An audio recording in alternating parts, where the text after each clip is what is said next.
Hey guys, Jammer SuperCoach here. Now, hear me out. I have gone with a bit of a crazy trade scenario, and I'm finally doing a trade video. I say I'm going to do it every week. I don't know, I'm not doing it, but luckily I am today, and I think I need to because these are some pretty big changes. So we're going to use our third boost. Just because I feel like we might need to, because I think 1000% Pitternet is going to come back into the Carlton side, and we're going to have to trade at TDK. And I really want to get an upgrade done this week, so I think we have to use a boost this round. And look, we still have two. Like, some people are down, most of the high ranked people are down to like one or maybe even zero boosts at the moment. The fact that we still have two, I think is pretty good, and we're going to save them. We're not going to use them for a while after this, I don't think. So, what I've gone here is now, hear me out here. I've gone a bit crazy here. Call me crazy, but I think this guy's got potential, and it's Kieran Briggs.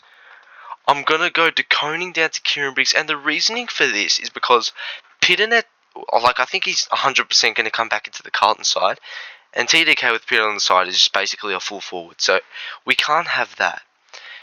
But Briggs, I think his scoring potential is there. I think he's worked on himself this preseason. Apart from that injury game that stuffed him up, he's going to be a very, very viable asset to the Giants this year. And he averaged 108 in 2023 when everyone was picking him. And I just feel like last year was a bit of an outlier. He averaged 95 and he came back from preseason a little bit fat, wasn't really ready. And so he averaged a 95. And towards the back end of last year, he was going nuts. And I feel like that trend is just going to continue. And I'm not worried about any of the other rucks, because apart from maybe Gorn, no ruck is really tearing it up. And Gorn's still doing average. Like, we've literally got the highest averaging ruckman in DCAM in our side. So I think having Briggs at R2 is not bad at all.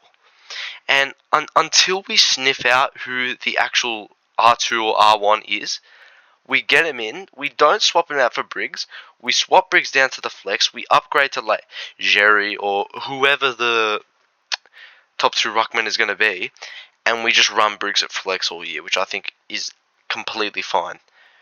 That's my plan. And so I've kept the Petrarca, and I've ended up getting Gross over Cleary, and that's purely because I think his job security is a little bit better, and I need some more cash so that I can make sure I'm getting rid of Patton next week and getting Stewart in. So that's the plan. I can show you my notepads here. So this week I'm going Davison, Henderson, TDK out, Briggs, Petrarca, Cleary or Gross in, and it's probably going to be Gross.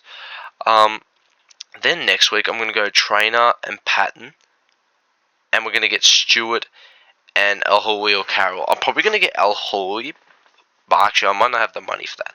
I'm probably going to get Carroll, but if I had the money I'd go to El Hoy, because I think his scoring potential is really there. And then these, from here on, it's just sort of like estimates. But I think I'll lock in with these. I go on Bias to Levi Ashcroft, Dacos and Carroll in. So we will end up getting Dacos. Oh, wait, I've put two Carrolls there, but I don't know. Just a rookie.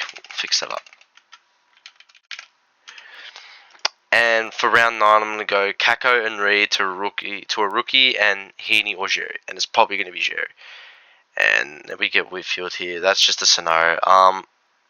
Shouldn't plan too far in advance, because I feel like that can come back to bite you and sort of like deviate you from what's actually happening in the game. Like, I feel like if you have too set a plan, and like you want to get a player or something, but they're not in your plan, and they end up in being M1 or something, then it's just your plan sort of stuffs you up. So I don't want to plan too far ahead. But yeah, those are the traits. I've gone really risky here, but you know what? I'm actually a chance to win it. I'm not really a chance to win it, but if I want to have a chance to win it, I think we go a pod move. That's how all the people do it in the past. And they say look for value. I think Briggs at 476 is ultimate value. Like, he averaged 95 last year, and he came back from preseason with 0 preseason and looking very, very overweight. I think he's going to get back to averaging 100 plus this year for sure. But this is what I've gone with, guys. It's risky, but I think it's going to pay off. Vice captain and captain has stayed the same. Um, yeah, and everything else has basically stayed the same. I don't know if I'm actually getting very worried if Cole is going to keep his spot because I don't think he will, given they kicked him out of the midfield last week and he did pretty shit last week. But if so, we just feel Gross or Nevitt. And I think Capriali is also a chance to come back in the Carlton side. He's a bit of a smoky. Just because I feel like we've got some names down, even though they're key forwards, I just feel like Capriali might fill the hole. Fill the hole. And Patton, I think Patton's gone as a rookie, so I'm just going to move him on next week to Stewart. Whoever doesn't play out of Patton and Capriali, I'm probably just going to move on to Stewart next week with Trainer.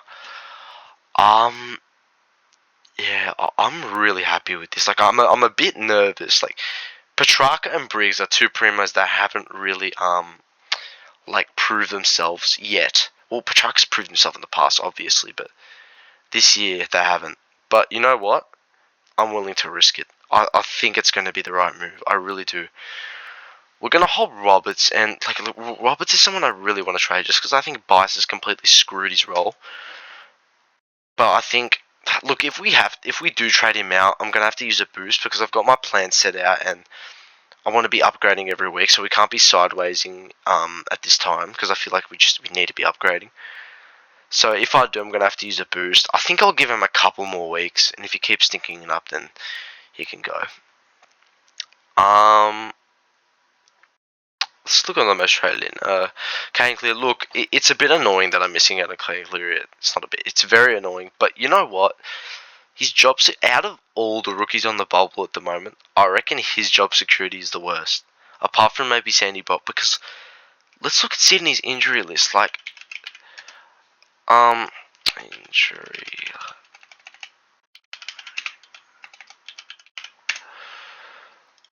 Wait, why did I go on images?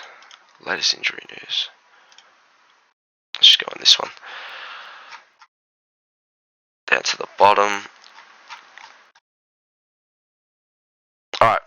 So they've got Taylor Adams out. He's 2 to 4 weeks. So when he comes back, I don't know if Clear will get kicked out, but he'll definitely get considered as a sub. They've got Amadi who's out. That does open up a spot for him. Harry Cunningham's out. Callum Mills is a worry for him. Is a worry for, what's his name, Cleary. He could kick him out. You got Fox coming back. Papley's still a while away, but I don't know. I just feel like Sydney have some names coming back, and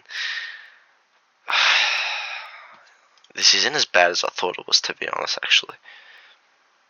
Like, his job security doesn't look that bad. But I want to get Gross because I want to have the money to upgrade next week. And look, I think we just have to miss out on Cleary. Like, based on the situation and based on our future of the team, I think I'm just going to have to sacrifice a rookie, and I think it's going to have to be Cleary. It sucks. He's a high VFL averager, I think, but there's some you just won't be able to get, and I think Cleary is one of those for us, which is very annoying. Saad, also about Saad Al Houi, he's in a very difficult spot because his break even is -11. He's been subbed twice. He's probably going to go nuts this week, and you're probably going to have to pick him up at an elevated 180k or something next week. Not 180, but like 150, 160k next week if he goes big. So that's a bit of a worry. He's a very high VFL averager, so I think he's got to be a must actually next week. He could potentially be a must-have rookie. Oh my god, this guy is just like, you can't predict him going to halfback, so I'm not really mad at myself, but it's just unfortunate. What else can we talk about? Well, I might as well end it there because all I just wanted to run you guys through is the trades and what I'm doing and my hear me out, which is Kieran Briggs. But apart from that, I think we're done. Trading out Davidson, I think it's just a no-brainer. His break even 60. His roll's pretty average. It's just wing and half forward. But just had that one spike game to bump it up, and that was against Carlton. And everyone goes big against Carlton, so yeah, made 179k. Very good rookie. Very, very good rookie. Make cash quick, fast, and easy. So thank you very much, Davidson. Trainer at Henderson, he's screwed. His job security screwed, and he's just a crap player, I reckon. And De Koning, look, I really don't want to trade him out. Like, it sounds crazy that I'm trading him out, but I think Pittenet's almost certain to come back in the team. If not, though, I'm probably just going to revert back and hold the boost and hold the Koning.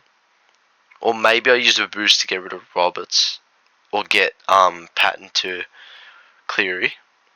Or someone to Cleary, or Caprielli to Cleary. But I think Pittenet's going to be in, so I think we're going to have to run with these. Yeah, thank you guys for watching. This is just a quick check-in, a quick trade update video, and what I'm thinking of. So yeah, hear me out with Kieran Briggs, guys, but I think it'll be the right move. We've got to take some risks here if we really, really want to get a chance of winning this thing. So yeah, thank you guys for watching. I'll see you in the next one.